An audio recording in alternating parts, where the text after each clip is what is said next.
திரு R Vijayalayan அவர்களை சிறப்பு விருந்தினராக கொண்டதில் பெருமை கொண்டது நமது பிவி மெட்ரிக் மேல்நிலைப்பள்ளி.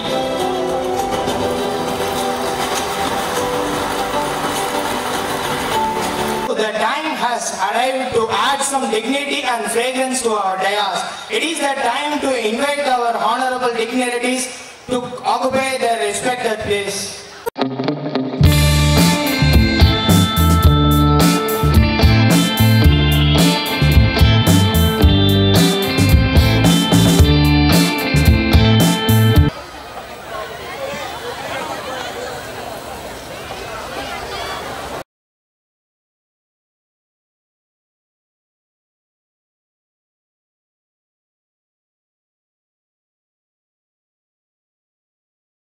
Academy, which was started in 2003 at Krishi. He trained more than 5 lakh students in competitive exams field. He created more than 22,000 government employees, including hundreds of IAS, IPS officers. He is an excellent trainer and motivational speaker.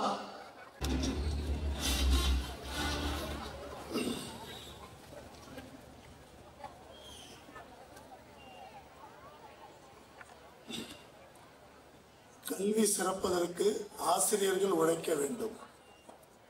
கல்வி சிறப்பதற்கு ஆசிரியர்கள் உழைக்க வேண்டும்.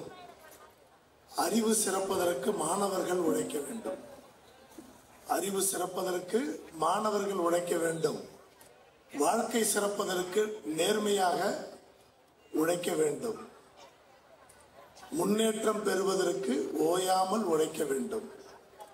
முன்னேற்றம் பெறுவதற்கு ஓயாமல் உழைக்க வேண்டும். துன்பம் கடப்பதற்கு துணிவோடு உழைக்க வேண்டும். துன்பம் கடப்பதற்கு துணிவோடு உழைக்க வேண்டும். கனவு பலிப்பதற்கு கண்ணியமாய் உழைக்க வேண்டும். கனவு பலிப்பதற்கு கண்ணியமாய் உழைக்க வேண்டும். வெற்றிகள் தொடர்வதற்கு வேட்கையுடன் உழைக்க வேண்டும். உழைப்பை பண்பாய் கொள்ளுங்கள், வாழ்வில் உயர்வாய் செல்லுங்கள். உழைப்பை பண்பாய் கொள்ளுங்கள், வாழ்வில் உயர்வாய் செல்லுங்கள். இது ஒரு நல்ல கவிதை. இது நானே எழுதின கவிதை அப்படின்னா கை தட்டுவீங்களா? இது நான் எழுதின கவிதை இல்லை. அப்ப எங்க இதை படிச்சேன் அப்படின்னா, நம்ம பிவி மெட்ரிகுலேஷன் ஸ்கூலோட ஒரு ஆனுவல் ரிப்போர்ட் மாதிரி ஒரு புக் இருக்கு. அதுல சேர்மன்ஸ் மெசேஜ் அப்படிங்கிறதுல தான் இந்த கவிதை இருக்கு. ஸோ கீழே சேர்மனோட மெசேஜ்னு பி வடிவேலு அப்படின்னு இருக்கு. ஸோ இந்த அற்புதமான கவிதையை மாணவர்களுக்கு செய்தியாக கொடுத்த பி வடிவேல் ஐயா அவர்களுக்கு ஒரு பலத்த கரவொலியோட இந்த நிகழ்ச்சியை நம்ம தொடங்கலாம். ஏன்னா நம்ம அதில் படித்தேன் நான்.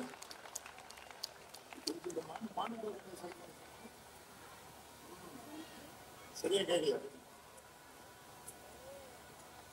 Good evening. என்னது குட் ஈவினிங்? சவுண்ட் பத்தல. Good evening, good evening. ஆனா பாருங்க, அப்ப கூட குழந்தைங்க தான் சொல்றாங்க, பேரண்ட்ஸ் அமைதியா இருக்காங்க. இவன் குட் ஈவினிங் நமக்கு சொன்னா நமக்கு என்ன, சொல்லாட்டி நமக்கு என்ன, என்னத்தை சொல்ல வந்தியோ அதை சொல்லிட்டு சீக்கிரம் போ. என் பாப்பா மேக்கப் போட ரெடியா இருக்கு, நான் அதை பார்க்க தான் வந்தேங்கிற மாதிரி. இப்ப இந்த good evening, return good evening parents சொல்லாததுல இருந்து நம்ம தெரிஞ்சுக்கலாம். நாளாக நாளாக நம்மளோட எனர்ஜி குறையுது.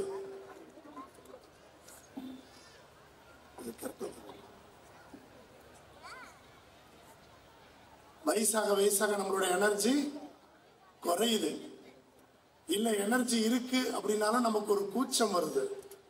இது என்ன குட் ஈவினிங் சொல்றது, நம்ம என்ன பதிலுக்கு சொல்றது? ரெண்டாவது, இதெல்லாம் நம்ம சொல்லணுமா? ஏன்னா நம்ம இந்த மாதிரி ஒரு இன்ஸ்டிடியூஷன் பேக்கப்ல இருந்து நம்ம வெளியில போயிட்டோம். நம்ம செய்யறது வேற தொழில். ஏதோ இது மாதிரி ஒரு நிகழ்ச்சிக்கு வரோம். அப்ப திடீர்னு ஒருத்தர் குட் ஈவினிங் சொல்றாரு, நான் எங்க பதிலுக்கு சொல்றது அப்படின்ற ஒரு சோம்பேறித்தனமும் ஒரு கூச்சமும் இருக்கு பாருங்க. இந்த கூச்சமும் இந்த தயக்கமும் தான் நம்ம குழந்தைகளுக்கு ரிஃப்ளெக்ட் ஆகுது. அப்ப குழந்தைகளுக்கு யார் முதல் ரோல் மாடல்? நம்ம பிள்ளைகளுக்கு யார் முதல் ரோல் மாடல்? உங்க பிரின்சிபால் மணிகண்டன் சாரா, இல்ல செக்ரட்டரி லட்சுமிகாந்தன் சாரா, ட்ரெஷரர் மகாதேவன் சாரா, மாத்தி சொன்னாலும் புரிஞ்சுங்க.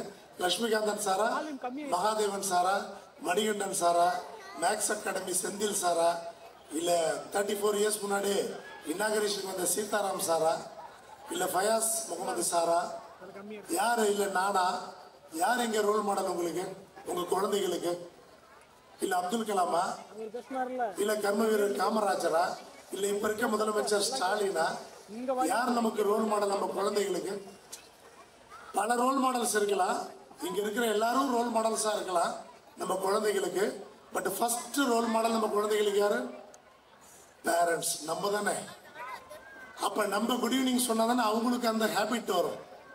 நம்ம அமைதியாவே இருந்தா அவங்களுக்கு இப்படிதான் அமைதியா இருக்கணும் போல இருக்குன்னு புரிஞ்சிருப்பாங்கல்ல. இப்ப சார் அற்புதமா சொன்னார், மேக்ஸ் சார், டோபமைன் சுரந்துகிட்டே இருக்குன்றாரு.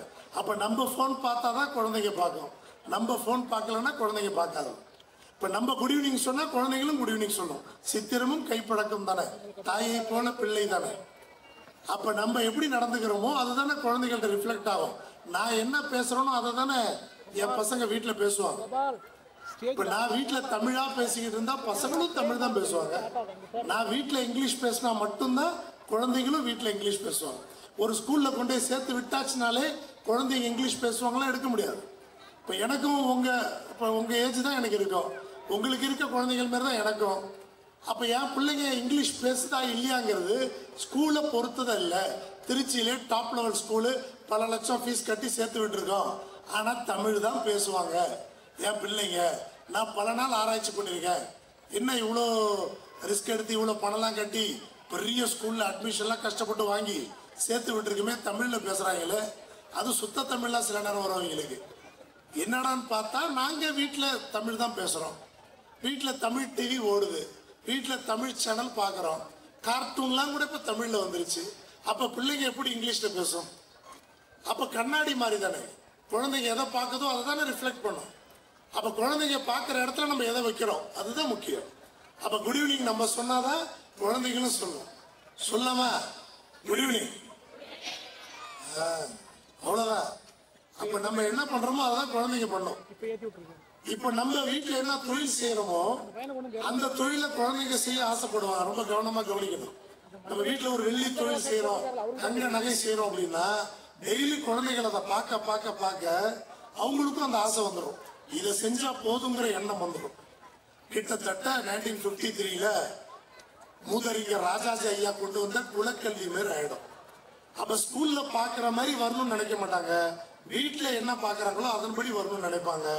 அதுலலாம் நம்ம கொஞ்சம் கவனமா இருக்கணும். உங்க தொழிலே நீங்க கொண்டு வர ஐடியா இருந்தா அதுல எந்த பிரச்சனையும் இல்லை.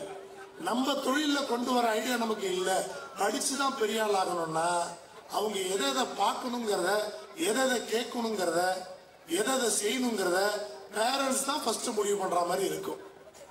இப்போ நம்ம வீட்டில் புருஷன் பொண்டாட்டிக்கு சண்டை, அப்பா அம்மாவுக்கு சண்டை, கெட்ட வார்த்தையிலே திட்டிக்கிறோம். அப்போ குழந்தை என்ன பண்ணும்? இப்போ நான் என் ஒய்ஃபை சனியனைங்களா அப்படின்னா அடுத்த நாள் என்ன பண்ணும் அந்த பாப்பா? என் பாப்பா என்ன பண்ணும்? கிளாஸ்ல போய் ஸ்கூல்ல போய் சனியனை இங்க வா அப்படின்னு அவன் ஃப்ரெண்டை கூப்பிடுவா இல்லையா? அப்ப நான் அந்த சனிங்கிற வார்த்தையை நான் மறந்தே ஆகணும். வீட்டுல தெரியாதனமா கூட யார்ட்டையும் பேச முடியாது. குழந்தைங்க பாத்துக்கிறத கத்துப்பாங்க தானே. குழந்தைங்க களிமண் தானே, கிளே தானே, எந்த பொம்மையா வேணாலும் செய்யலாம்ல. அது அப்துல் கலாமாவும் மாத்தலாம், காமராஜர் ஐயாவும் மாத்தலாம், பெரிய ஐன்ஸ்டீனா கூட மாத்த முடியும். அவங்க ஒரு களிமண் தான். நம்ம மாத்துற பொறுப்பு நம்மள்ட்ட தான் இருக்கு. அப்ப நம்ம எந்த பொறுப்புமே எடுத்துக்காம குழந்தைங்க மட்டும் மாறணும் நினைச்சா நடக்காது. அது என்னதான் ஸ்கூல்ல சேஞ்சஸ் நடந்தாலும் கூட அது ரொம்ப நாளைக்கு வராது. நீங்க நல்லா யோசிச்சு பாருங்க. ஒரு அம்மாவுக்கு 2 குழந்தை பிறகுது, ஒரே நேரத்தில் ட்வின்ஸ் இரட்டையர்கள் பிறந்துட்டாங்கன்னு வச்சுக்கோங்க. ஒரு குழந்தை வீட்லயே இருக்கு, ஒரு குழந்தை ஸ்கூலுக்கு வருது, ஒரு குழந்தைய நீங்க ஸ்கூலுக்கே அனுப்பல. அப்ப ஸ்கூலுக்கு வர்ற குழந்தைக்கும் ஸ்கூலுக்கு வராம வீட்டிலே இருக்க குழந்தைக்கும் வித்தியாசம் இருக்குமா இருக்காதா? இல்ல இப்படி கூட யோசிக்க. ஒரு குழந்தை நம்ம கூட சேலத்திலே இருக்கு, இன்னொரு குழந்தை அமெரிக்கால வளர்க்குறோம். ரெண்டும் ஒரே அம்மாவுக்கு பிறந்தது, ஒரே அப்பாவுக்கு பிறந்தது, ஜீன் ஒண்ணு, குரோமோசோம் ஒண்ணு, எல்லாம் ஒண்ணு, ஜெனட்டிக்கலா ஒண்ணு. ஆனா ஒரு குழந்தை சேலத்துல வளருது, ஒரு குழந்தை அமெரிக்கால வளருது. ரெண்டும் ஒரே மாதிரி வளருமா? ரெண்டு ஒரே ஜீன் ஒண்ணு தானே, குரோமோசோம் ஒண்ணு தானே, ஹெரிடிட்டி ஒண்ணு தானே. ரெண்டு குழந்தையும் ஒரே மாதிரி வளர வாய்ப்பு இருக்கா? சுத்தமா கிடையாது. அப்ப சூழ்நிலைகள் தான் குழந்தைய முடிவு பண்ணுது. அப்ப நல்ல சூழ்நிலைகளை உருவாக்கும் பொழுதுதான் நல்ல குழந்தைகள் உருவாக்குறாங்க. எந்த குழந்தையும் நல்ல குழந்தை தான் மண்ணில் பிறக்கையிலே அவர் நல்லவராவதும் தீயவராவதும் அன்னை வளர்ப்பிலேன்னு பாடியிருக்காங்க. புரட்சி தலைவர் எம்ஜிஆர் படத்துல வர்ற பாட்டு நீங்க கேள்விப்பட்டிருப்பீங்க, அந்த வயசு தான் உங்களுக்கு. அப்ப எந்த குழந்தையும் நல்ல குழந்தை தான் மண்ணில் பிறக்கையிலே அவர் நல்லவராவதும் தீயவராவதும். இப்பெல்லாம் படிப்பு மார்க் எல்லாம் செகண்டரி தாங்க. நான் பிவி மெட்ரிகுலேஷன் ஸ்கூலோட அந்த அச்சீவ்மெண்ட்ஸ் படிக்கும்போது அதுல ஒரு வார்த்தை இருந்துச்சு, நாங்க வெறும் படிப்பு மட்டும் சொல்லிக் கொடுக்கல, கல்ச்சரையும் ஒழுக்கத்தையும் சேர்த்து தான் சொல்லிக் கொடுக்குறோம்னு. அந்த எண்ணத்துக்காக ஒரு நல்ல கைத்தட்டல் நம்ம இந்த ஸ்கூல் நிர்வாகத்துக்கு கொடுத்துடலாம். ஏன்னா மார்க்கு, நீங்க நல்ல மார்க் வாங்கினவங்களா நிறைய பேரு உளவியல் ரீதியா பாதிக்கப்பட்டுலாம் இருக்கா தெரியுங்களா உங்களுக்கு?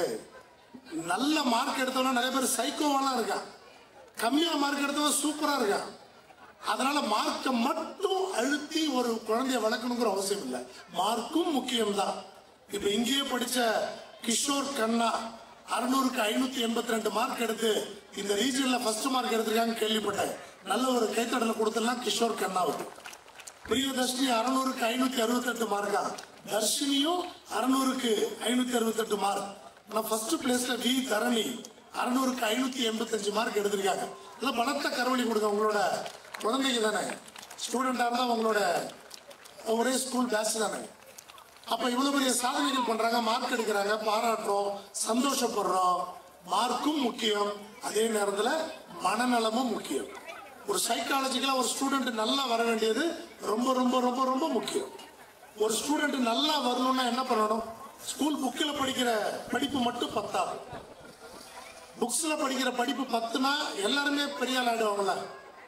ஏட்டில் படித்ததோடு இருந்து விடாதே, ஏட்டில் படித்ததோடு இருந்து விடாதே, நீ ஏன் படித்தோம் என்பதையும் மறந்து விடாதே, நீ ஏன் படித்தோம் என்பதையும் மறந்து விடாதே, நாட்டின் நெறி தவறி நடந்து விடாதே, நாட்டின் நெறி தவறி நடந்து விடாதே, நம் நல்லவர்கள் தூற்றும்படி வளர்ந்து விடாதே. நம்ம பேரண்ட்ஸ் நல்லவர்கள் தானே, மேடையில் இருக்க சான்றவர்கள் நல்லவர்கள் தானே, நம் நல்லவர்கள் தூற்றும்படி வளர்ந்து விடாது. மூத்தோர் சொல் வார்த்தைகளை மீறக்கூடாது, மூத்தோர் சொல் வார்த்தைகளை மீறக்கூடாது. பண்பு முறைகளிலும் மொழிகளிலும் மாறக்கூடாது, பண்பு முறைகளிலும் மொழிகளிலும் மாறக்கூடாது. மாற்றார் கை பொருளை நம்பி வாழக்கூடாது, மாற்றார் கை பொருளை நம்பி வாழக்கூடாது. ரொம்ப முக்கியம். அடுத்தது புரிதலையா? தன் மானம் இல்லா கோழையுடன் சேரக்கூடாது, தன் மானம் இல்லா கோழையுடன் சேரக்கூடாது. துன்பத்தை வெல்லும் கல்வி கற்றிட வேண்டும், துன்பத்தை வெல்லும் கல்வி முக்கியம். நீ சோம்பலை வெல்லும் திறன் பெற்றிட வேண்டும். வம்பு செய்யும் குணம் இருந்தால் விட்டிட வேண்டும். அறிவு வளர்ச்சியிலே வான்முகத்தை தொட்டிட வேண்டும். வெற்றி மேல் வெற்றி வர, விருது வர, பெருமை வர, மேதைகள் சொன்னது போல விளங்கிட வேண்டும். பெற்ற தாயின் புகழும் நீ பிறந்த மண்ணின் புகழும் வற்றாமல் உன்னுடன் வாழ்ந்திட வேண்டும். பட்டுக்கோட்டையார் எழுதின ஒரு அற்புதமான பாட்டு. இதுதான் நம்ம குழந்தைகளுக்கு சொல்லிக் கொடுக்கணும். மார்க்கும் முக்கியம், மனநலமும் முக்கியங்க. குழந்தைங்க நல்லா வரணும்னா ரொம்ப முக்கியமான ஒரு ஹேபிட் இருக்கணும் உங்களுக்கு, பேரண்ட்ஸ்க்கு. குழந்தைங்க நம்ம எப்படி சொன்னாலும் வருவாங்க, குழந்தைகளை குறை சொல்லவே முடியாதுங்க. நம்ம வளர்க்கறத பொறுத்து தாங்க. நான் ஏற்கனவே சொல்லிட்டேன், இங்க வளர்ற குழந்தைக்கு அமெரிக்கால வளர்ற ஒரே அம்மாவுக்கு பிறந்த 2 குழந்தைகளும் எப்படி மாறுது இல்ல? அப்ப நம்ம சொல்றதுதான். ஒரு கதை ஒண்ணு உண்டு. ஒரு குண்டா ஒரு பையன், குட்டியா ஒல்லியா ஒரு பையன், 2 பேரும் விளையாடிக்கிட்டே இருக்காங்க ஊர்ல. விளையாடிக்கிட்டே ஊரை விட்டு வெளியில போயிட்டாங்க. ஊரை விட்டு வெளிலனா ரொம்ப வெளில போயிட்டாங்க. அங்க மனித நடமாட்டமே இல்ல. அங்க ஒரு கிணறு விளையாடிக்கிட்டே இருந்ததுல அந்த குண்டா இருக்க பையன் கிணத்துல குதிச்சுட்டான், தெரியாம குதிச்சுட்டான். அந்த ஒல்லியா குட்டியா இருக்க பையன் 2 பேரும் ஒரே வயசான, அவன் ஒல்லியா இருக்கான். அவன் அந்த பையனை காப்பாற்ற முடியாம கத்துறான், குய்ய முடியும்னு. யாராவது ஹெல்ப்புக்கு வாங்க, ஹெல்ப்புக்கு வாங்கன்னு கத்துறான். ஆனா யாருமே வரல, ஏன்னா அங்க மனித நடமாட்டமே இல்ல. அப்ப யாருமே வராததுனால அவனே எதையும் முயற்சி பண்ணி என்ன பண்ணிட்டான்னா, டக்குன்னு அந்த குண்டா இருக்க பையனை தூக்கிட்டான். போய் கீழே விழுந்து கிணத்துல விழுந்து ஏதோ பண்ணா காப்பாத்திட்டான். காப்பாத்திட்டு இப்ப 2 பேரும் அழுதுகிட்டே ஊருக்குள்ள வராங்க. ஊருக்குள்ள வந்தா ஒரு பெரிய மனுஷன் பார்த்தாரு. ஏன் அழுவுறீங்க? இது மாதிரி அவன் கிணத்துல குதிச்சுட்டா நான் தான் காப்பாத்தினான்னு அந்த குட்டி பையன் சொல்றான். அவர் என்ன பண்றாருன்னா கிண்டல் போய், நீ எத்தனோண்டு குட்டியோண்டு இருக்க, நீ போய் அவனை காப்பாத்தினியா, இதை நம்ப சொல்றியா அப்படின்னு கிண்டல் பண்றாரு. அவன் காப்பாத்திட்டு வந்து நின்று சொன்னா நம்ப மாட்டேங்கிறாரு அந்த பெரியவர். அழுவுறான் அவன். இன்னும் அழுதுகிட்டு இன்னும் கொஞ்சம் தூரம் நடந்து போனா இன்னொரு பெரிய மனுஷன் வந்தான். அவனும் கேட்டான், என்ன யாரும் அழுவுற, அவங்க நடந்ததை சொன்னாங்க, கிணத்துல குதிச்சா நான் காப்பாத்தினேன். அவனும் கிண்டல் பண்றாரு அந்த பெரிய மனுஷனும். நீ குட்டியோண்டு இருக்க, உன்னால எப்படியா. அடுத்து கொஞ்சம் தூரம் போனா திருப்பி இன்னொரு பெரிய மனுஷன், அவரு கிண்டல் பண்றாரு. இன்னும் போனா இன்னொரு பெரிய மனுஷன், அவரு கிண்டல் பண்றாரு. என்ன கிண்டல் பண்றேன்னா, நீ குட்டியோண்டு இருக்க, உன்னால காப்பாத்த முடிஞ்சிருக்காது. இதான் அந்த பெரிய மனுஷங்களோட தீர்ப்பு. அப்புறம் அழுதுகிட்ட வரவன ஊர் பெரிய தலைவர், நம்ம லட்சுமிகாந்தன் சார் மாதிரி, மகாதேவன் சார் மாதிரி ஒரு ஊர் பெரிய தலைவர் வச்சுங்க. ஊர் பெரிய தலைவர் கூப்பிடுறாரு, ஏன்டா அழுவுறீங்க, நடந்தவ சொன்னாங்க, இப்ப என்னடா கிணத்துல குளிச்ச நடந்தா வந்துட்டீங்களே, நல்லா இருக்கடா அப்படின்னு. இல்லைங்க எங்களுக்கு அது பிரச்சனை இல்லை, நான் தான் காப்பாத்தினேன்னு இங்க ஒருத்தர் நம்ப மாட்டேறாங்க. ஊர்ல நான் தான் காப்பாத்தினேன்னு இந்த ஊர்ல ஒருத்தருமே நம்ப மாட்டாங்க. அதை நினைச்சாலே எங்களுக்கு அழுகை என்ன அதிகமாகுதுன்றான். உடனே ஊர் பெரிய சரி இருக்கன்ட்டு அந்த கிண்டல் பண்ணவங்களை பூரா கூப்பிட்டாரு. ஒரு ஆலமரத்தடி உட்காந்து பஞ்சாயத்து பண்ணாரு. ஏன் அப்படி சொன்னீங்க, ஏங்க அவன் எத்தனோன்னு இருக்கான், அவரு போய் காப்பாத்துனாங்க, நீங்களும் நம்பிக்கிட்டு பஞ்சாயத்து கூட்டுறீங்க, யார் ஊர் பெரிய மனுஷன். அப்ப அந்த பெரியவர் சொன்னதுதான் இன்னைக்கு இந்த பேரண்ட்ஸ் கத்துக்க வேண்டிய, பேரண்ட்ஸ் நானும் பேரண்ட் தானே, நானும் கத்துக்க வேண்டிய ஒரு முக்கிய பாடம். நல்லா கவனிக்கணும். அந்த பெரிய மனுஷன் சொன்னாரு, ஊர் பெரியவர், அந்த கிணறு இருந்த இடத்துல மனித நடமாட்டமே இல்ல. இவன் கூப்பிட்டான், ஒருத்தனும் வரல. யாராவது வந்து இருந்தா ஊருக்குள்ள வந்தவர்கள் நீங்க சொன்னீங்கல்ல, உன்னால முடியாது தம்பி, முடியாது தம்பி, முடியாது தம்பின்னு, அதை அங்கன்னு எவனாவது சொல்லியிருப்பான். அப்படி முடியாதுன்னு சொல்லியிருந்தா அந்த குட்டி பையன் காப்பாத்திருக்க முடியாது. அந்த குட்டி பையனால முடியாதுன்னு சொல்ல அங்க யாரும் இல்ல, அதனால அவன் தன்னால முடியும்னு நினைச்சா காப்பாத்திட்டான். இப்ப நீ காப்பாத்துறதே நம்ம அம்மா முடியாது முடியாதுங்கிறீங்க, அப்ப எப்படி அவனுக்கு தன்னம்பிக்கை வரும்னு கேட்டான். அப்ப அந்த கதையோட தீர்ப்பு என்ன அப்படின்னா, நம்ம ஒரு குழந்தைய பார்த்து உன்னால முடியாது முடியாது முடியாது, இதுக்கெல்லாம் நீ லாய்க்கு இல்ல அப்படின்னு சொன்னா அந்த குழந்தை அதன்படிதான் இருக்கும். அப்ப முடியாதுன்னு சொல்றதுக்கு ஒரு ஆள் இல்லைன்னா முடியும் கூட சொல்ல வேண்டாம், உன்னால முடியும் செய்யும் கூட சொல்ல வேண்டாம், உன்னால முடியாதுன்னு சொல்லாம இருந்தாலே போதும், குழந்தைங்க சாதிக்கும் அப்படிங்கறது அந்த கதை. அப்ப பேரண்ட்ஸ் ரொம்ப முக்கியமா என்ன பண்ணணும், நீ இதுக்கெல்லாம் சரிப்பட்டு வர மாட்டப்போ அப்படின்னு சொல்லவே கூடாது. உன்னால முடியாதுன்னு பேரண்ட்ஸ் எந்த குழந்தைகளையும் சொல்ல முடியாது. அப்துல் கலாமோட அப்பா அம்மா அப்படி சொல்லியிருந்தா எப்படி அப்துல் கலாம் வருவாரு? சர் சி வி ராமனோட அப்பா அம்மா சொல்லியிருந்தா எப்படி அவர் வந்திருப்பாரு? இன்னைக்கு உலகத்துல கடவுள் துகள்னு சொல்லப்படுற காட்ஸ் பார்ட்டிகளை கண்டுபிடிச்சது ஒரு இந்தியன் சயின்டிஸ்ட் சத்யேந்திரநாத் போஸ். அந்த போஸோட அப்பா அம்மா சொன்னாங்கன்னா அவங்களால எப்படி முடியும்? இப்ப பி வடிவேலு ஐயா லட்சுமிகாந்தன் சாரை பத்தி மகாதேவன் பத்தி பார்த்தோம், உன்னால இந்த ஸ்கூல்ல நடத்த முடியாது அப்படின்னு சொல்லிதான் இவங்க எப்படி நடத்த முடியும்? 34 இயர்ஸ் நடத்திக்கிட்டு இருக்காங்கல்ல. அப்ப யார பார்த்தோம் முடியாதுன்னு நம்ம எப்படி சொல்ல முடியும்? அப்ப குழந்தைகளை பார்த்து நீ டாக்டர் ஆகணுமா சரிப்பா ஆகு, நீ இன்ஜினியர் ஆகணுமா சரிப்பா ஆகு, நீ ஐஏஎஸ் ஆகணுமா சரிப்பா ஆகு, உன்னால முடியும், நீ ட்ரை பண்ணு, நான் உன் கூட இருக்கேன், அந்த நான் உன் கூட இருக்கேன், உன்னால முடியும், நீ ட்ரை பண்ணு. இந்த ஒரு வார்த்தை தான் குழந்தைங்க நம்மள்ட்ட இருந்து எதிர்பார்க்கறாங்க. எந்த குழந்தையும் நல்ல குழந்தை தான் மண்ணில் பிறக்கையிலே, அவங்களால முடியும் முடியாதுன்னு சொல்றது நம்ம கையில மட்டும்தான் இருக்கு. அது எது சொன்னாலும் செய்யுங்க, குழந்தை எதை சொன்னாலும் செய்யுங்க. அது +2 வரைக்கும் குழந்தை தான், நம்ம வயசுக்கு +2 வரைக்கும் குழந்தை தான். எதை சொன்னாலும் செய்யுங்க, செய்வாங்க, கண்டிப்பா செய்வாங்க. நம்ம அவங்களுக்கு ஷார்ப்பா வழி நடத்தணும். ஒண்ணு அதுக்கு பேரண்ட்ஸ் ஆகிய நம்ம படிக்கணும். பேரண்ட்ஸ் நமக்கு நிறைய விஷயம் தெரியணும். நமக்கு நிறைய விஷயம் தெரியாட்டி கூட தூண்டி விடணும், அவங்க சிந்தனையை தூண்டணும். இப்ப நீங்க வந்திருக்கீங்க இன்னைக்கு நிகழ்ச்சிக்கு, ஆனுவல் டேவுக்கு. பிவி மெட்ரிகுலேஷன் ஸ்கூலோட 34th இயர்ங்கிறாங்க. 34 ஆண்டுகள் பழமையான ஒரு, அதாவது பெருமையான ஒரு ஸ்கூல்ல பேசுறதுல எனக்கும் மிக்க மகிழ்ச்சி. இப்ப நீங்களாம் வந்திருக்கீங்க, வந்து ரொம்ப நேரமா உட்காந்துருக்கீங்க. நாங்க வர வரைக்கும் கூட இங்க உட்கார்ந்து இருந்திருப்பீங்க, உங்க பிள்ளைங்களோட உட்கார்ந்து இருந்திருப்பீங்க. அப்ப உங்க பிள்ளைங்களோட என்ன பேசுனீங்க, அதுதான் இப்போ கொஸ்டின். இன்னைக்கு இந்த ஃபங்க்ஷனுக்கு வந்த இடத்துல குழந்தை கேட்டு நீ என்ன பேசுனீங்க? தம்பி இந்த லைட் எரியுது, எப்படி எரியுதுன்னு தெரியுமா? தம்பி இந்த மைக்கு வேலை செய்யுது, எப்படி வேலை செய்யுதுன்னு தெரியுமா? தம்பி இந்த சைட்ல துணி கட்டிருக்காங்களே அது ப்ளூவா இருக்கு, அது ஏன் ப்ளூவா இருக்கு தெரியுமா? தம்பி அங்க ஒரு LED வால் வச்சிருக்காங்களே அது எப்படி வேலை செய்யுதுன்னு தெரியுமா? பாப்பா அங்க சீரியல் பல்பு எரியுது, அது எப்படி வேலை செய்யுது தெரியுமா? உங்களுக்கு தெரிஞ்சிருக்கணுங்கிற அவசியம் இல்ல, பேரண்ட்ஸுக்கு தெரிஞ்சிருக்கணுங்கிற அவசியம் இல்ல. நீங்க உடனே எனக்கு தெரியாது நான் எப்படி சொல்லி கொடுக்க வேண்டாம், சிந்திக்க தூண்டா போதும். இதெல்லாம் எப்படி வேலை செய்யுது தெரியுமா அப்படின்னு கேள்வி கேட்டீங்கன்னா அவங்க மனசுல அந்த கேள்வி ஒட்டிக்கும். நாளைக்கு டீச்சரை பார்த்து கேட்பாங்க. எங்க காலத்துல தாங்க மாதா பிதா குரு தெய்வம்ல. இப்ப அற்புதமா சொன்னாரு மேக்ஸா, இப்பெல்லாம் மாதா பிதா கூகுள் தெய்வம் தான், குருவே இல்லை. இப்போ அப்ப கூகுள்ல போய் தட்டிங்கன்னா இந்த லைட் எப்படி எரியுதுன்னு தட்டிங்கன்னா வரப்போகுது. தட்டி இப்ப போன் டேஞ்சர் டேஞ்சர் டேஞ்சர்னு சொல்றாங்கல்ல, அது இப்போ இருக்க காலத்தின் கட்டாயம், நம்ம அதை தவிர்க்க முடியாது. அப்ப அதுக்கு நல்லதை பயன்படுத்தலாம்ல. இந்த லைட் எப்படி எரியுதுன்னு கூகுள்கிட்ட கேட்டா உடனே சொல்லும்ல. டீச்சர்ட்ட போய் கேட்டா கூட லேட்டா சொல்ல வாய்ப்பு இருக்கு. கூகுள் உடனே சொல்லும்ல. அது இப்ப மெட்டா வந்துருச்சு, ஏஐ வந்துருச்சு, எதை கேட்டாலும் கொட்டுது இல்ல. தமிழ்ல கூட கொட்டுது இல்ல. பேரண்ட்ஸுக்கு இங்கிலீஷ் தெரியாட்டி தமிழ்ல கூட கொட்டுது. தமிழ்ல படிச்சு பார்த்து சொல்லாமல. இப்ப நம்ம சேலத்துல இருக்கோம். சேலம் எப்படி பேர் வந்துச்சுன்னு சொல்ல முடியுமா? சேலம் எப்படி பேர் வந்துச்சு யோசிக்கப்பா, கொஞ்சம் கூகுள்ல பார்த்து சொல்லு அப்படின்னு என்னைக்காவது நம்ம குழந்தைகிட்ட நம்ம சொல்லியிருக்கோமா? டீச்சர்ஸ் சொல்லி கொடுப்பாங்க, ஸ்கூல்ல சொல்லி கொடுப்பாங்க, எல்லாம் சொல்லி கொடுப்பாங்க. நான் ஆரம்பத்திலே சொன்னது ஒண்ணுதான், நம்ம தான் குழந்தைகளுக்கு ஃபர்ஸ்ட் ரோல் மாடல். நம்ம தான் அவங்களோட சிந்தனையை தூண்டணும். நம்ம சொல்றத கண்டிப்பா கேட்பாங்க. நம்ம அலட்சியமா இருந்தா அவங்களும் அலட்சியமா இருப்பாங்க. இப்ப வீட்டுல சில்வர் பண்றீங்கன்னா, சில்வர் தொழில் பண்றீங்கன்னா, சில்வரோட கெமிக்கல் சிம்பிள் சொல்லிருக்கீங்களா? சில்வரோட கெமிக்கல் காம்போசிஷன், அதோட ப்ராப்பர்ட்டிஸ் எல்லாம் சொல்லிருக்கமா? சில்வர் எதுக்கெல்லாம் பயன்படும் சொல்லிருக்கமா? நம்ம தொழில நம்ம வீட்டு அது எப்படி வெல்டிங் வைக்கணும் போகணும் அது இல்ல, அதோட சப்ஜெக்டிவ் மேட்டர் சொல்றோமா? இல்ல அதை பார்த்துக்கிட்டு டீச்சர்ட்ட கேட்டுக்கிட்டு வான்னு சொல்றோமா? இதெல்லாம் பார்க்கணும். இப்ப நான் பேசுறது சவுண்ட் எனர்ஜி, அதாவது ஒலி ஆற்றல். இப்ப நான் பேசுறது இந்த மைக்குக்குள்ள போகும்போது எலக்ட்ரிக்கல் எனர்ஜியா மாறுது. எலக்ட்ரிக்கல் கரண்ட் இருந்தாலும் வேலை செய்யும் மைக்கு. இப்ப கரண்ட் கட்டாட்டா வேலை செய்யுமா? செய்யாது.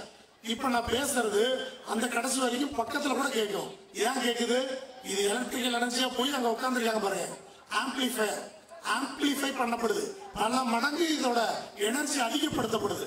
அங்க போய் பல மடங்கு அதிகப்படுத்தப்பட்டு அங்கிருந்து திருப்பி எலக்ட்ரிக்கல் எனர்ஜியா உங்க பக்கத்துல இருக்க ஸ்பீக்கர் வரைக்கும் வருது. அந்த ஸ்பீக்கர்ல இருந்து திருப்பி சவுண்ட் எனர்ஜியா வருது. திருப்பி சவுண்ட் எனர்ஜி உங்க காதுக்கு வருது. காதுல காதுல இருந்து உள்ள போய் மூளைக்கு போய் இதெல்லாம் நான் பேசுறேன்னு உங்களுக்கு புரிய வைக்குது. இவ்வளவும் நடக்குது இல்ல? இவ்வளவும் நடக்கிறத சயின்டிபிக்கலா உங்களுக்கு தெரியாட்டியும் பரவாயில்ல, இது எப்படிதான் வேலை செய்யுதுன்னு பையன் கிட்டயோ பொண்ணு கிட்டயோ கேட்டா சொல்லிடுவாங்களா இல்லையா? தேடியாவது சொல்லுவாங்களா இல்லையா? தப்பா சொன்னாலும் பின்னாடி தெரிஞ்சுப்பாங்களா இல்லையா? அப்ப இப்ப இந்த ஆம்பிளிஃபையர் இருக்குல்ல, அந்த ஆம்பிளிஃபையரோட ரோல் புரிய வைக்கணும்ல. அது இல்லாட்டி நான் பேசுறது உங்களுக்கு கேட்காது இல்ல. இவ்வளவு நேரம் உட்கார்ந்து இருக்கிறதுக்கு ஃபங்க்ஷனுக்கு முன்னாடியே கூட இதெல்லாம் பேசலாம், அடுத்தடுத்து பேசலாம், எவ்வளவு ஃபங்க்ஷன்ல பேசலாம். இப்ப நான் ஒரு மைக் ஆஃப் பண்ற மாதிரி உங்களுக்கு கேட்காது.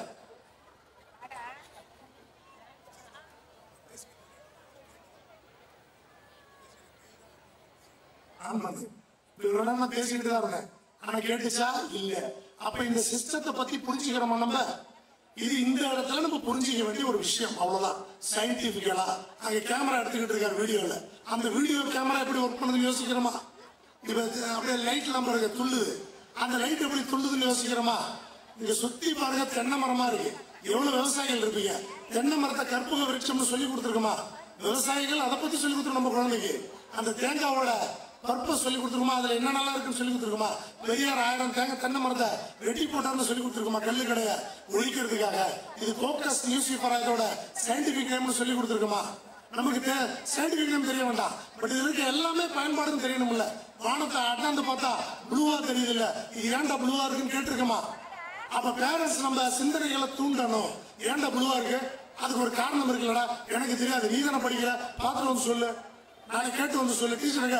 அப்ப பேரண்ட்ஸ் கேள்வி கேட்டுக்கிட்டே இருந்தா கண்டிப்பா குழந்தைங்க முன்னேற முடியும். இன்னைக்கு சந்தர்ப்பத்தில் நான் சொல்றேன், இந்த ஃபங்க்ஷன் முடிஞ்சதுல இருந்து கேட்க ஆரம்பிங்க. அவங்க கூகுள்ல தேடி சொல்லலாம், டீச்சர்ஸை கேட்டு சொல்லலாம். அது மணிகண்டன் சார் மாதிரியான ஒரு பிரின்சிபல் கிடைச்சதுக்கெல்லாம் ஸ்டூடெண்ட்ஸ் கொடுத்து வச்சிருக்கணும். பிரின்சிபாலுக்கு ஒரு நல்ல கைத்தடல் நம்ம இந்த நேரத்தில் கொடுத்துடலாம். ஏன்னா நான் ஸ்டேஜில் உட்காந்துருக்கும் போது அந்த அஜெண்டா ஷெட்யூல் பார்த்தேன், பக்காவா இருக்கு. சீரியல் நம்பர், யார் கெஸ்ட், சீக்வன்ஸ் என்ன. அது எனக்கு ரொம்ப பிடிச்சது. கடைசி காலத்துல எனக்கு இப்ப லைவ் போகணுமா, வீடியோ மட்டுமா, ஆடியோவா, எல்லாமே பர்ஃபெக்டா மென்ஷன் பண்ணிருக்கேன். இவ்வளவு பர்ஃபெக்ஷன் நானும் ஸ்கூல் வச்சிருக்கேன், நானும் நிறைய குழந்தைகளை பார்த்திருக்கேன். இது கொஞ்சம் பர்ஃபெக்ஷனோட உச்சமா இருக்கு. அதனால மணிகண்டன் சாருக்கு ஒரு நல்ல கேட்கறதுல மீண்டும் கொடுக்கலாம்.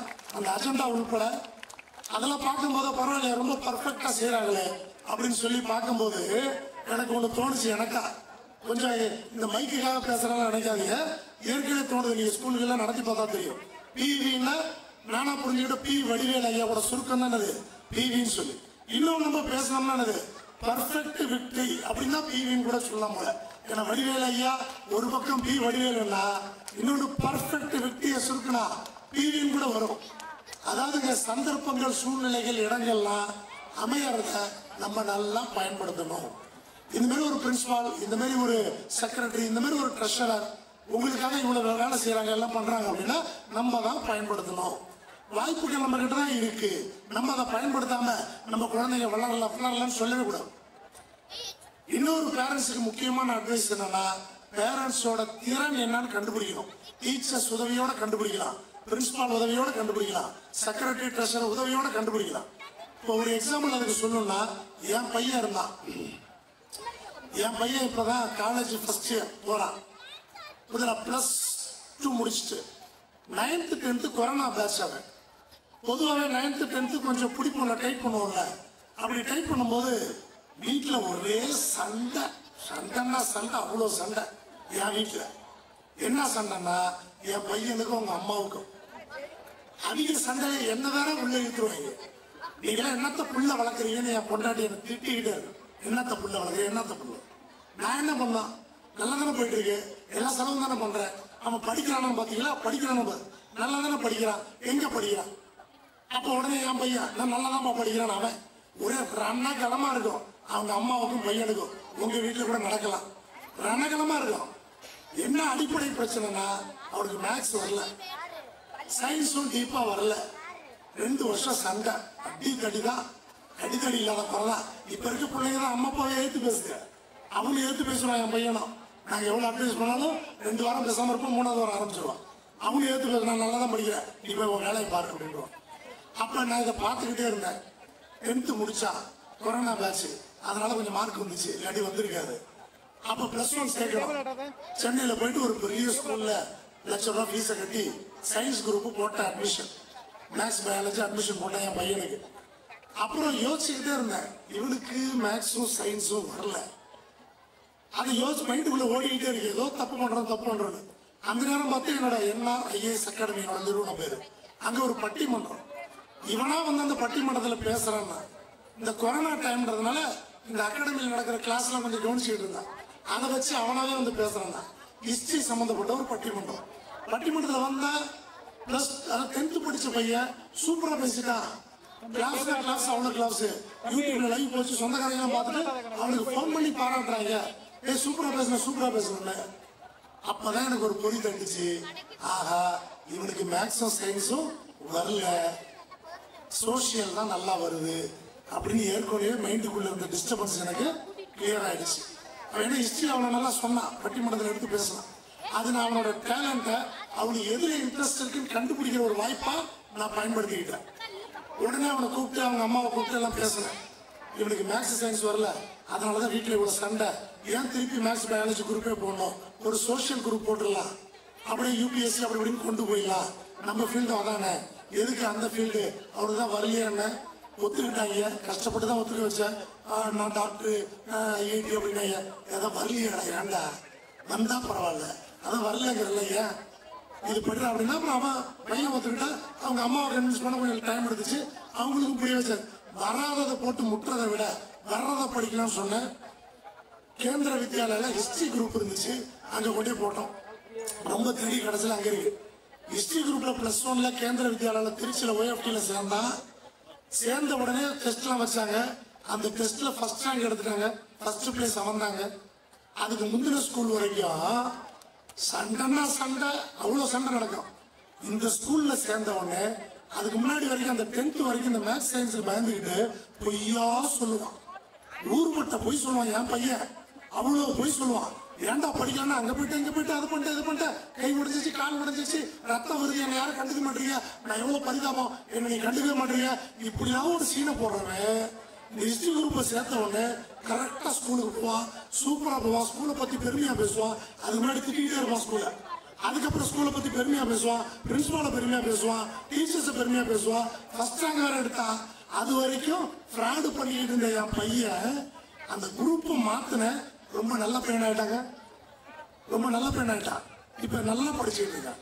அப்ப குழந்தைக்கு என்ன வருங்கிறத கண்டுபிடிக்கணும், அந்த ரூட்ல மாத்தணும் அப்படிங்கிறது நான் என் பையன் விஷயத்துல கண்டுபிடிச்ச விஷயம். அது ரொம்ப முக்கியம். அதுக்கு நம்ம பேரண்ட்ஸ் குழந்தைகள்கிட்ட பேசிக்கிட்டே இருக்கணும். சப்ஜெக்டிவா பேசணும். எந்த சப்ஜெக்ட், இந்த மைக்கு வேலை செய்யறத பத்தி ஒரு குழந்தை அதிகம் பேசுச்சுன்னா சயின்ஸ்ல விடுங்க. இதெல்லாம் பத்தி பேசல, வேற ஏதாவது பேசுதுன்னா அதுல கொண்டு போங்க, அவ்வளவுதான்.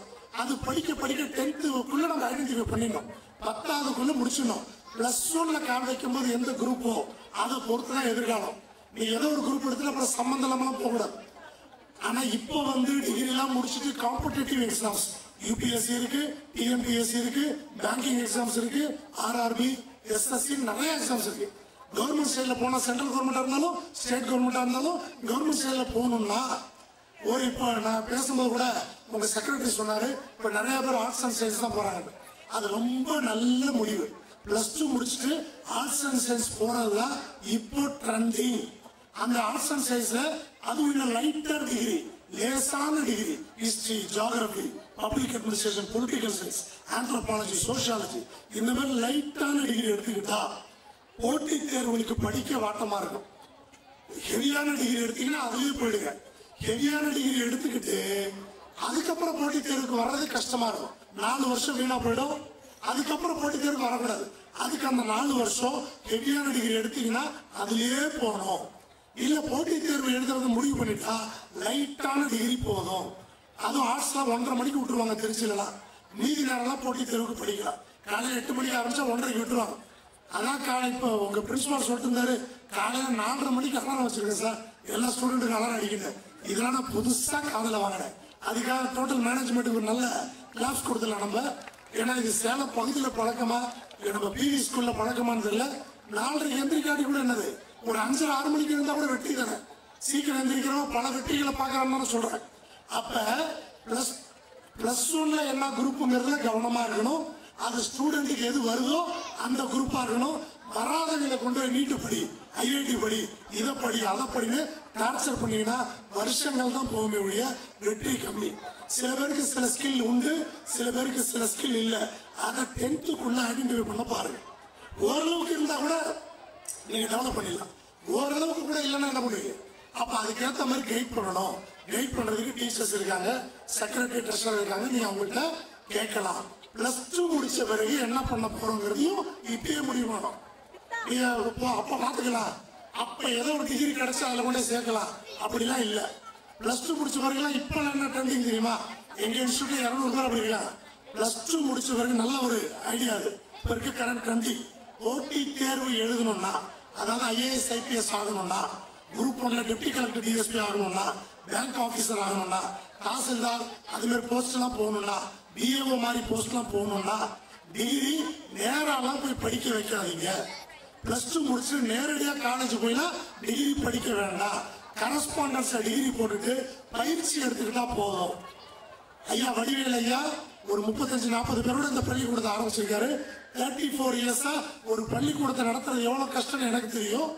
அதனால வடிவேல் ஐயாவுக்கு மதிப்பு கொடுத்து, லட்சுமிகாந்தன் மகாதேவன் சாருக்கு மதிப்பு கொடுத்து, மணிகண்டன் சாரோட உழைப்புக்கு மதிப்பு கொடுத்து, நான் இங்க உங்களுக்கு ஒரு ப்ராமிஸ் பண்றேன்.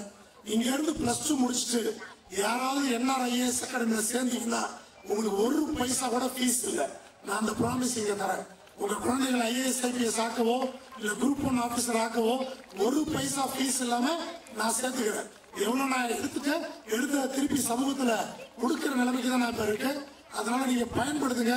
வடிவேல் ஐயாவுக்கு சமர்ப்பணம். அந்த விஷயம் +2 முடிச்ச உடனே நேரடியா போய் காலேஜ்ல படிக்கணுங்கிற அவசியம் இல்லை. கரஸ்பாண்டன்ஸ் டிகிரி அப்ளை பண்ணிட்டு கோச்சிங் போகலாம். போட்டி தேர்வுகளுக்கு இப்ப நீட்டுக்கு படிக்கிறாங்கல்ல, 1 year 2 year 3 years, அப்ப அது மாதிரி காம்படிட்டிவ் எக்ஸாம்ஸ்க்கு படிக்கலாம். பல எக்ஸாம் இருக்கு. ஏதாவது ஒரு விதத்துல படிச்சீங்கன்னா ஏதாவது ஒரு எக்ஸாம் கிளிக் ஆகிடும். இந்த எக்ஸாம் தான் இல்ல. அப்ப +2 முடிச்சுட்டு என்னங்கிறதையும் நீங்க ஒரு 7th 8th யோசிக்கணும். ஃபியூச்சரிஸ்டிக்கா யோசிச்சு இடகடம் பண்ணணும். இந்த +2 முடிச்ச உடனே நேரடியா காலேஜ் போகண்டா, கரஸ்பாண்டன்ஸ் போகலாம் அப்படின்னு நான் உங்களுக்கு மட்டும் சொல்ல, என் பையனுக்கும் நான் தான் பண்ணிருக்கேன். என் பையன் இப்ப டைரக்டா காலேஜ் போல, இப்ப UPSC தான் படிச்சுட்டு இருக்கான். காலேஜ் பப்ளிக் அட்மினிஸ்ட்ரேஷன் பாரதிதாசன் யூனிவர்சிட்டியில கரஸ்ல தான் அப்ளை பண்ணிருக்கான். இப்ப இது ட்ரெண்ட். இதே மாதிரி எங்க இன்ஸ்டியூட்ல மட்டும் 200 பேர் இருக்காங்க. ஏன்னா பாப்புலேஷன் கூட 145 கோடி பேர். எங்க காலத்திலேயே எங்களுக்கு டிகிரி படிச்சவங்களுக்கு வேலை இல்லை. எங்க நான் 25 வருஷம் ஆச்சு அக்ரிகல்ச்சர் முடிச்சு. அப்பயே டிகிரி முடிச்சுட்டு வந்தாலும் வேலை இல்லை, அதுக்கப்புறம் ஏதாவது பண்ணாதான் வேலை. இப்பெல்லாம் டிகிரி முடிச்சா வேலைன்னா ஆர்டிபிஷியல் இன்டெலிஜென்ஸ் அட்வான்ஸ் கோர்ஸ் போகணும், இல்ல போட்டி தேர்வு மூலமா தான் போறோம் அப்படின்னா அப்படிதான் பெரும்பாலும் போக முடியும். அப்படி போறதுக்கு டிகிரி நேரா போய் அது ஒரு 3 வருஷம் 4 வருஷம் அங்க டைம் வேஸ்ட் பண்ண வேண்டிய அவசியம் இல்லை. இது எனக்காக சொல்ல, இது இப்ப ட்ரெண்ட், இப்ப இருக்க ட்ரெண்ட். அப்ப போட்டி தேர்வுன்னு ஏதாவது புரிவுல வச்சிருந்தீங்கன்னா public administration, history, sociology, psychology, political science ஏதாவது ஒரு லைட்டர் டிகிரியா கரஸ்பாண்டன்ஸ் கோர்ஸ்ல போட்டுட்டு இந்தியா ஃபுல்லா டெல்லி கூட கொண்டு சேர்க்க பயிற்சி எடுக்கவீங்க. அவங்க 3 வருஷம் டிகிரி முடிக்கிறதுக்குள்ள பயிற்சியை முடிச்சு வெற்றியை நோக்கி போயிடுவாங்க. கவனிக்கிறீங்களா நான் சொல்றத? அப்ப ரொம்ப ஸ்பெசிபிக்கா இருக்கணும், ரொம்ப ஸ்பெசிபிக்கா இருக்கணும். குழந்தைகளுக்கு என்ன தேவைங்கிறதுல கவனமா இருக்கணும். நான் சொல்லிக்கிட்டு தான் இருப்பேன். ஸோ காலையில 4:30 மணிக்கு நீங்க குழந்தைகளை எழுப்பி விட்டா இன்னும் நல்லதுதான். அதனால கண்டிப்பா எழுப்பி விடுங்க. ஒரு வேலையை அன்னைக்கே செய்யறவன் ஜெயிக்கிறான், அடுத்த நாள் தள்ளி போறவன் தோக்குறான்னு ஒண்ணு இருக்கு. அன்னைக்கே அந்த வேலையை செஞ்சோம்னா நம்ம கண்டிப்பா ஜெயிப்போம். அதுக்கு சீக்கிரம் எழுப்பி விடுறதுதான் ரொம்ப ரொம்ப முக்கியம். ஸோ நிறைய செய்திகள் சொல்ல முடியும், சொல்லிக்கிட்டேவும் போகலாம். உட்கார் நண்பா நலந்தானா, உட்கார் நண்பா நலந்தானா, நீ ஒதுங்கி வாழ்வது சரிதானா, சுட்டு விரல் நீ சுருங்குவதா, உன் சுய பலம் உனக்குள் ஒடுங்குவதா, புல்லாய் பிறந்தேன் நான் என்று நீ புலம்ப வேண்டாம், புல்லாய் பிறந்தேன் நான் என்று நீ புலம்ப வேண்டாம். சேலத்து கிழவர்னு ஒருத்தர் இருக்காரு, சேலம் விஜயராகவாச்சாரியார்னு பேரு. காங்கிரஸ்ல ஃபேமஸான லீடர், காங்கிரஸ்ல ரொம்ப ஓல்டஸ்ட் லீடர் தான் ஒருத்தர். அவர் பேரு சேலத்து கிழவர், சேலம் விஜயராகவாச்சாரியார்னு பேரு. அதெல்லாம் சொல்லிக் கொடுங்க, சேலத்தை பத்தி படிச்சு. மாம்பழம் famous, Malgova famous, steel authority of India limited இருக்கு. இங்கதான் மேக்னசைட்டோட பல தொழிற்சாலைகள் இருக்கு. இரும்பு நல்லா கிடைக்குது, அதுவும் துருப்பிடிக்காத இரும்பு கிடைக்குது. இதெல்லாம் சொல்லிக் கொடுங்க குழந்தைகளுக்கு. உங்களுக்கு தெரியுமா, டாஸ்மார்க்ல சாராய கடை, சாராய கடையை முதல்ல ஒழிச்சது மூதறிஞர் ராஜாஜி. அவர் சேலத்துல நகர்மன்ற தலைவரெல்லாம் இருந்திருக்காரு இந்த ஊர்ல. இப்ப சேலத்துலதான் இந்தியாவிலேயே முதல் முறையா 1937ல முழு மது விலக்கு கொண்டு வந்தாங்க. நீங்க நிக்கிறதுனால எனக்கு அதெல்லாம் ரீகால் ஆகுது. சேலத்துலதான் சாராயமே வேண்டாம் அப்படின்னு முதல்ல அறிவிச்சது 1937, கிட்டத்தட்ட 100 வருஷம் முன்னாடி. ஆனா இப்ப பாருங்க, திருப்பி எங்க பார்த்தாலும் சாராய கடை. அப்ப ராஜாஜி ஐயா தான் கொண்டு வந்தாங்க. அவர் இங்க பல பதவியில் இருந்தார். சேலத்துக்கு இது மாதிரி ஊறுபட்ட சிறப்பு இருக்கு. அதெல்லாம் நீங்க குழந்தைகளுக்கு சொல்லிக் கொடுக்கலாம். அதனால பிள்ளாய் பிறந்தே நான் என்று நீ புலம்ப வேண்டாம், நெல்லும் கூட புள்ளி நிலத்தை சேர்ந்ததுதான், அது பூமியின் பசியை போக்கவில்லை. கடலில் நான் ஒரு துளி என்று நீ கரைந்து போவதில் என்ன பயன்? கடலில் நான் ஒரு முத்தென்று காட்டு, உந்தன் தலையை தூக்கு. நீ வந்தது யாருக்கும் தெரியாது, நீ வாழ்ந்ததை உலகம் அறியாது. உன் சந்ததி கூட உன்னை மறந்துவிடும். உன் சரித்திரம் யாருக்கு நினைவு வரும்? திண்ணைதானா உன் தேசம், தெருவென்றோயா உன் உலகம். திண்ணையை இடித்து தெருவாக்கு, தெருவை மேலும் விரிவாக்கு. எத்தனை உயரம் இமயமலை, அது இன்னொரு சிகரம் உனது தலை. எத்தனை ஞானியர் பிறந்த தலை, நீ இவர்களை விஞ்சுக என்ன தடை? பூமி பந்து என்ன விலை, உன் புகழை தந்து வாங்கும் விலை. வா இப்பொழுதே புறப்படுவோம், நல்லதை எண்ணி செயல்படுவோம். நல்ல வாய்ப்புக்கு நன்றி கூறி விடுகிறேன். நன்றி, வணக்கம், தேங்க்யூ.